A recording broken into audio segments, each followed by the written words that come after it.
Hello guys, welcome to all in next fame.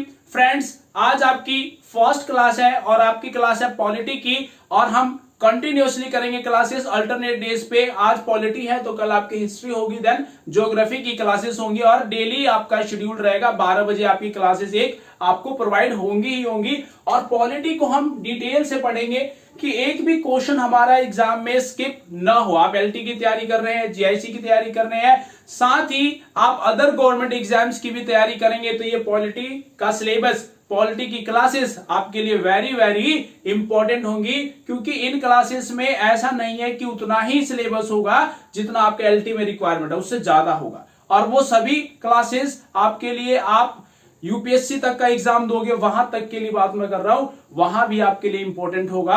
आप UPPSC का exam देख लेना, वहां भी वेरी वेरी इंपॉर्टेंट होगा। क्योंकि आप ऐसा नहीं है कि एक ही एग्जाम को दोगे, आप एलटी दे रहे हो, कल को आपका दिमाग फिर जाए, आप कहोगे नहीं मुझे तो अब आईएएस बनना है, मुझे इंस्पेक्टर बनना है, ऑफिसर बनना है, तो आप तैयारी तो करोगे ही। तो क्यों ना अभी से स्टार्ट किया जाए। तो गाइस स्टार्ट करते हैं हम पॉलिटी की। और पॉलिटी में हम पढ़ेंगे क्या, कॉन्स्टिट्यूशंस को पढ़ेंगे, एक लॉ को पढ़ेंगे। बट उससे पहले हम क्या पढ़ने वाले हैं कि उसकी बेस क्या है, न्यू क्या है, फंडामेंटल्स क्या है, कैसे कॉन्स्टिट्यूशंस बना, उसकी स्टार्टिंग कहां से हुई, उसके बारे में हमें जानना जरूरी है। तो पहले यदि हम बात करें कि इंडिया की खोज कब होती है, भारत की खोज 1498 में किसने की थी, वास्को डिगामा ने भारत की खोज की 1498 में। और कहां पहुंचता है, कालीकट पहुंचता है, जहां पर जमोरियन किंग ने उसकी क्या की थी, वेलकम किया उसका।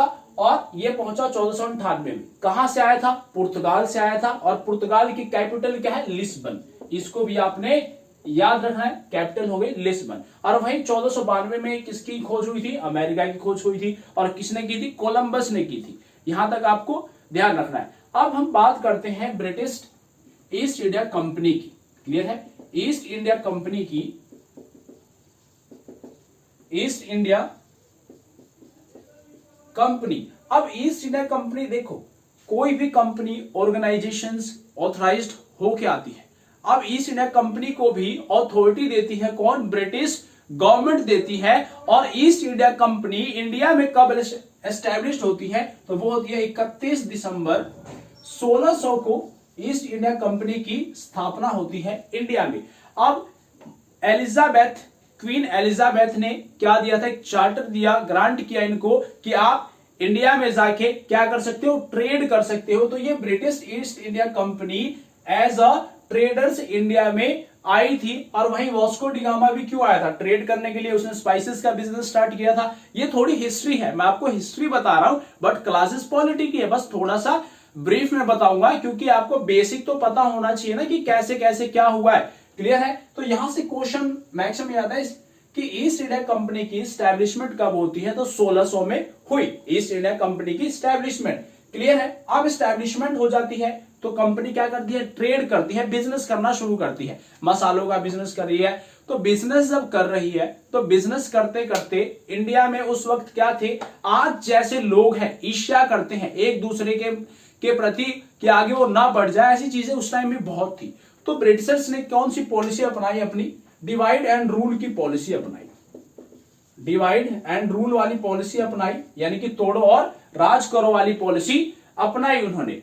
तो वहीं से आपको ब्रिटिशर्स को देखने को मिलेगा पहला ऐसा राइट्स, पहला ऐसा युद्ध आया ब्रिटिशर्स के द्वारा जहां से अंग्रेजों ने क्या किए, अपने पैर पसारने शुरू कर दिए। और वो पहला युद्ध कौन सा रहा, 1757 का, 1757 बैटल ऑफ प्लासी। ये वेरी इंपॉर्टेंट वर्ड था, बैटल ऑफ प्लासी,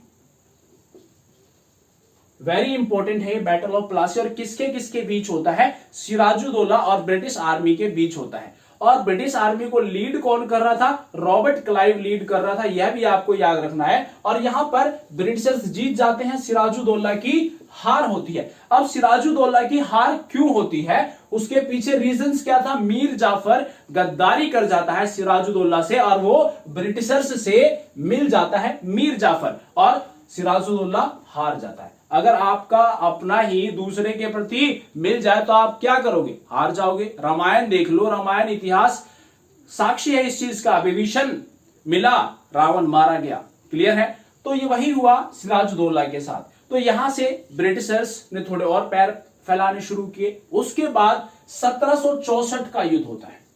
मैं आपको सारे पॉइंट्स क्लियर कराऊंगा और एग्जाम रिलेटेड पॉइंट्स क्लियर कराऊंगा। आप किसी भी एग्जाम को देखना, क्वेश्चंस को देखना, अगर नहीं मिलते हो तो बता देना।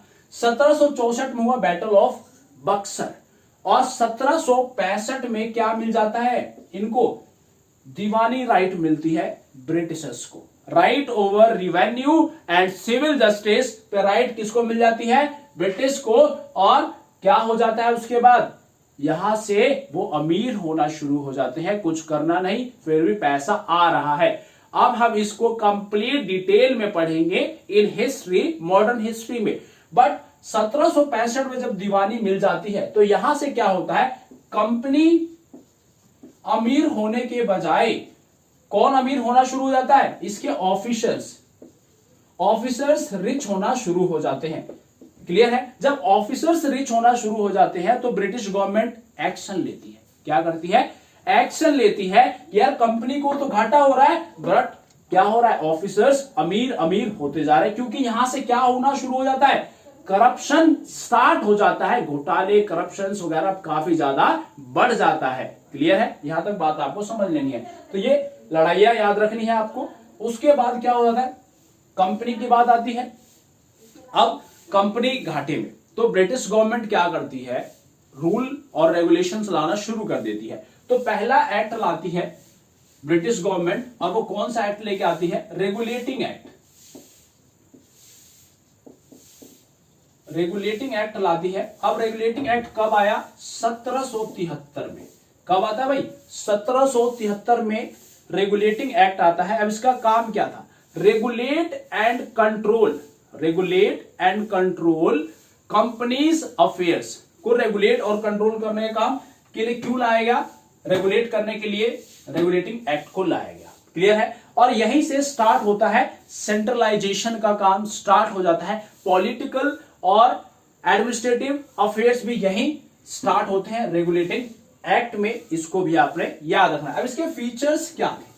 अब फीचर्स की यदि मैं बात करूं तो पहले क्या होता था कि प्रेसिडेंसीज थी, अलग अलग प्रेसिडेंसीज थी, जिसमें ये समझे अगर इंडिया का नक्शा है तो यहां है आपका बंबई, इधर मद्रास, और यहां हो गया आपका पश्चिम बंगाल।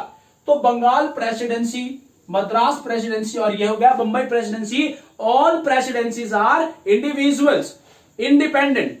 सभी प्रेसिडेंसी अलग अलग थी, किसी पे डिपेंडेंट नहीं थी। क्लियर है? बट रेगुलेटिंग एक्ट आने के बाद सभी प्रेसिडेंसीज डिपेंडेंट हो गए, सबको किसमें मर्ज कर दिया जाता है? बंगाल प्रेसिडेंसीज में। क्लियर है? और यहीं से क्या बनाया जाता है? गवर्नर जनरल ऑफ बंगाल बनाया जाता है। क्या बनाया जाता है? Governor general of Bengal. अब गवर्नर जनरल ऑफ बंगाल पहले किसको बनाया जाता है? तो वॉरेन हेस्टिंग्स को। किसको? वॉरेन हेस्टिंग्स को गवर्नर जनरल ऑफ बंगाल बनाया जाता है। इसको भी आपने याद रखना है। क्लियर है? गवर्नर जनरल पहले कौन बने? Warren Hastings. और गवर्नर जनरल भी कौन थे?